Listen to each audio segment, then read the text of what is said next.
10 steps to teaching your child to read. As a former first grade teacher, teaching children to read is one of my greatest passions. But because most children don't start actually reading until around 6 years old, which is upwards of the targeted age range for my blog, I didn't want parents to feel pressure that their 3-year-old needs to start reading, which, by the way, they don't. However, the information shared below is general information that is beneficial for children of all ages, whether your child is ready to read or not. Don't implement all of these strategies at once, nor should you expect your child to be able to do everything right away. It is a process, and this information is simply for you to implement when you feel your child is ready. Please also recognize that although the suggestions below are labeled as steps, they are not necessarily in consecutive order, nor are they in order of importance. The information you will find here is simply a guide to help you see how each of the components of reading fit together. Read to your child. Teaching your child to read is truly a process that begins at infancy. No, I am most certainly not advocating programs that claim to teach your baby to read using flashcards. What I am encouraging you to do is to begin reading with your newborn within days of welcoming her home. Not only is this a special bonding time for the two of you, it instills in her a love for books. Enjoyment while reading is one of the single greatest predictors of reading success in school-age children. If children don't learn from an early age to enjoy reading, it will most likely hinder their ability sometime down the road.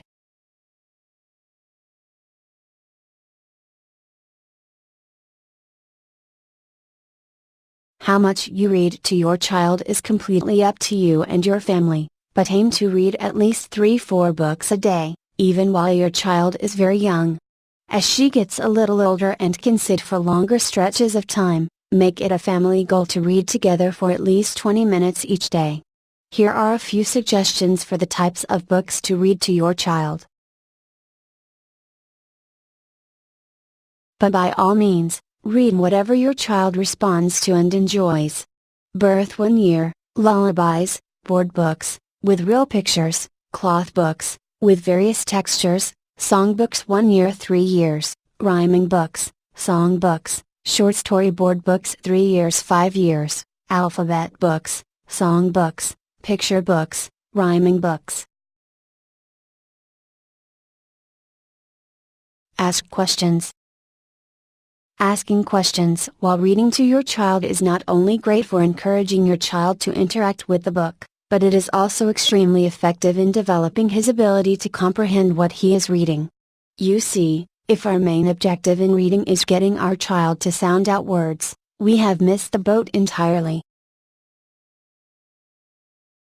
Even children who can decode words and read with great fluency still might not be able to comprehend what they are reading. If a child can't comprehend what he is reading, there really is no point to reading at all. While your child is a baby, ask him questions such as, "Do you see the cat?" while pointing at the picture of the cat. This will not only develop his vocabulary, it will also encourage him to interact with the book that he is reading. As he gets older, ask him to point to things in the book himself and make the noises of the animals he sees. Once your child is about 2 or 3 years of age, begin asking questions before, during, and after reading the book.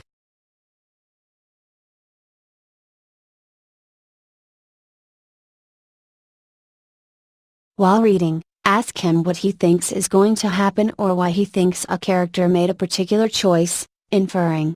If a character is depicting a strong emotion, identify that emotion and ask your child if he has ever felt that way, connecting. At the end of the book, ask if his predictions came true. Afterwards, ask him to tell you what he remembered happening in the book, summarizing. Modifying each of these techniques during read-alouds to meet the developmental stage of your child is a great way to promote and increase reading comprehension. Be a good reading example. Even if your child is fascinated with books from an early age, her fascination will quickly dwindle if she does not see reading modeled in her home. If you are not an avid reader yourself, make a conscious effort to let your children see you reading for at least a few minutes each day. Read a magazine, a cookbook, a novel, your Bible. It's up to you. But show your child that reading is something that even adults need to do. If you have a son, share this article with your husband. Sons need to see their fathers read, especially since it is not something that young energetic boys are naturally prone to doing.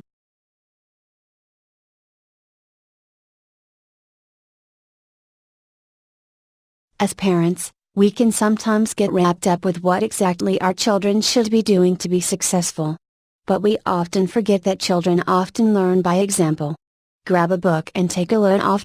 For your child's sake, of course. Identify letters in natural settings. Before our boys were born, we painted and hung large wooden letters spelling their name above the cribs as a decorative accent in their rooms. I would have never guessed that those wooden letters would have such a learning incentive for Big Brother. Around age 2.5, he began asking what letters were above his name. That's honestly how he learned to spell his name. And he can spell his brother's name too because he has taken an interest in his letters as well. In technical terms, this is called environmental print and includes all of the print we're surrounded by: fast food signs, labels, traffic signs, clothing, magazines, etc. Oftentimes, we want to force our children to learn letter names by a certain age.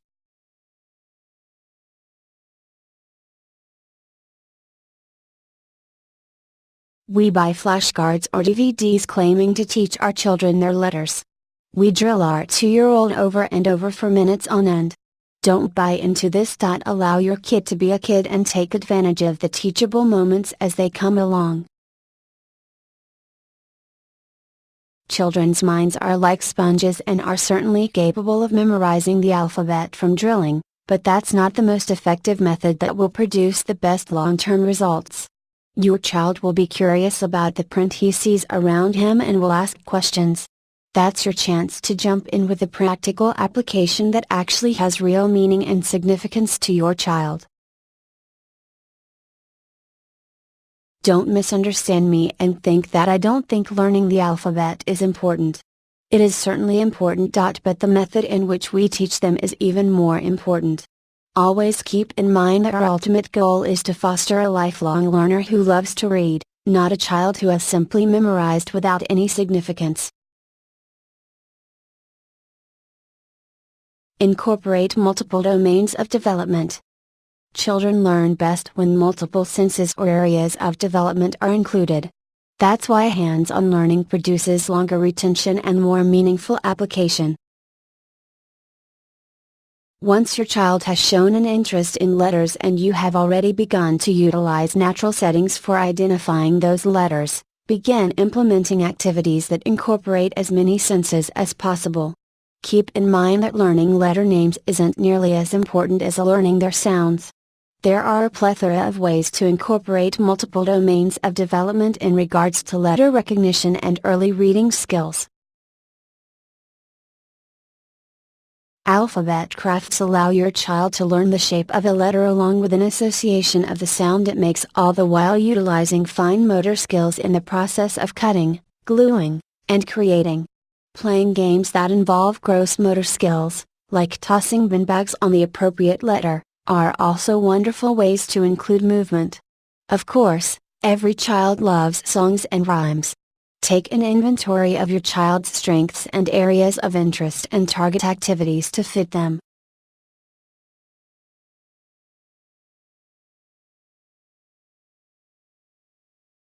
Classify the genre.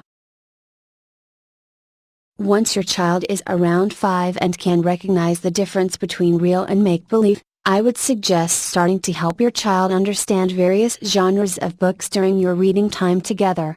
This might seem complicated, but it's really not. There are around 5 different genres of children's books that I would encourage you to point out to your little one. Of course you can use the term type rather than genre if that is easier to remember. Nonfiction, real stories or facts about animals, places, people, etc. Fantasy, make-believe, can't happen in real life because of magic, talking animals, etc. Realistic fiction, a made-up story, but it could technically happen in real life because the characters and situations are believable. Alphabet books, song books.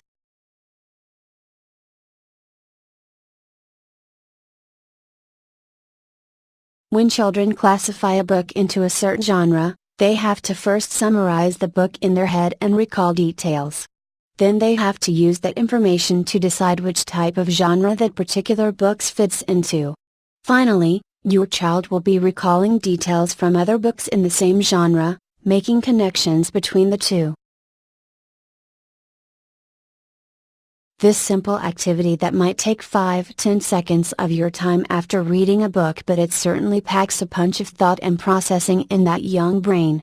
Also, it's important to note that not all books will fit into one of these genres, especially books that are considered phonics readers. I would suggest that you do this exercise only with high-quality children's literature, not with books that are attempting to get your child to sound out on their own. Most picture books found in children's libraries will fit into one of these genres. Remember, our goal is for our children to learn to comprehend what they're reading. Otherwise, reading will honestly do them little good. When we encourage our children to think about and process the book we've just read together, we are inadvertently modeling what we hope they'll one day do independently. Word families. To put it simply, word families are words that rhyme. Teaching children word families is a phonemic awareness activity that helps children see patterns in reading. This is an important skill because it allows children to begin reading by grouping sets of letters within a word. The first part of a word is called the onset and the last part of the word is conveniently called the rhyme. Word families share a similar rhyme as the onset changes. Once your child recognizes the word mop, he'll then have an advantage to reading all of the other words that have the same rhyme, top, pop, stop, cop, hop, because only one letter is changing. Plus, recognizing rhyming words is a great language skill in and of itself.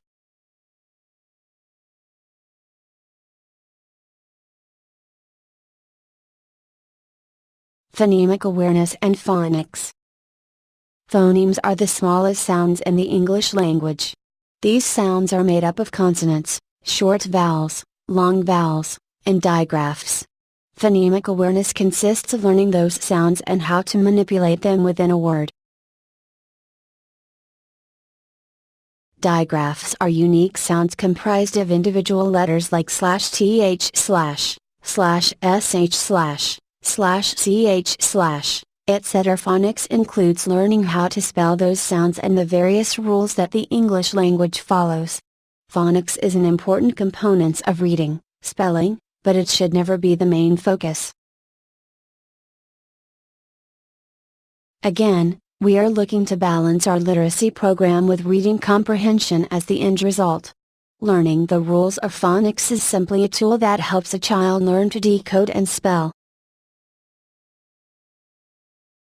I used the Pathways to Reading program in the classroom as my phonemic awareness and phonics program and loved it. It made learning all of the tricky spellings so much fun, but I wouldn't recommend it until your child is in kindergarten or first grade. Decoding. Decoding is often referred to as sounding it out. This is an important element in teaching your child to read, but it certainly isn't the most important. Once your child knows the sounds each letter makes, which is taught in real, meaningful situations, she is ready to begin putting words together. When looking at a short word, encourage her to say each individual sound /b//a//t/ and then put them together. As children decode words with more frequency, they will become more proficient at automatically identifying that word. Sometimes this task is tedious, though, so it's important to find creative ways to make it fun. When I taught first grade, I used to buy little finger puppets that my students could use to point to the letters as they were decoding. This was a huge hit and made this process so much fun.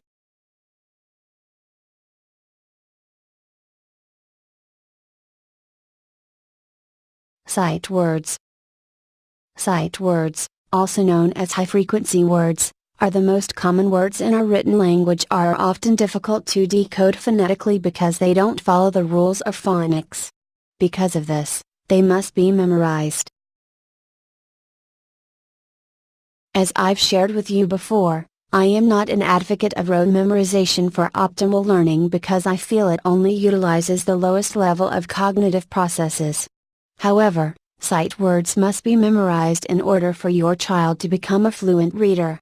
There are a few popular lists of sight words that individual researchers have found beneficial, including the Dolch list and the Fry list. Don't get overwhelmed when looking at this list. Just start working on a few words at a time when you feel your child is ready. In summary, here are some practical suggestions you can implement every day based on the strategies shared with you in this post and previous posts. Obviously, you can't implement all of these suggestions with children of all ages, so use your judgment about what is best for your child. Read to your child every day. Ask your child questions before, during, and after reading. Let your child see you reading. Look for letters while out and about and in the environment around you. When teaching letters and letter sounds, incorporate as many senses as possible. Read a variety of books and make a game out of guessing the genre. Have fun rhyming. Work on letter sounds and manipulating them within words, phonemic awareness. Encourage your child to sound out short words, consonant, vowel, consonant. Practice memorizing a few sight words each day. Most of all, have fun together. If you're ready to jump in and want to save some time, check out the Children Learning Reading and Learning program, including How to Teach My Child to Read. They're perfect for parents working with their own children or teachers working with beginning readers in their class. Click link below to find out more. Click now.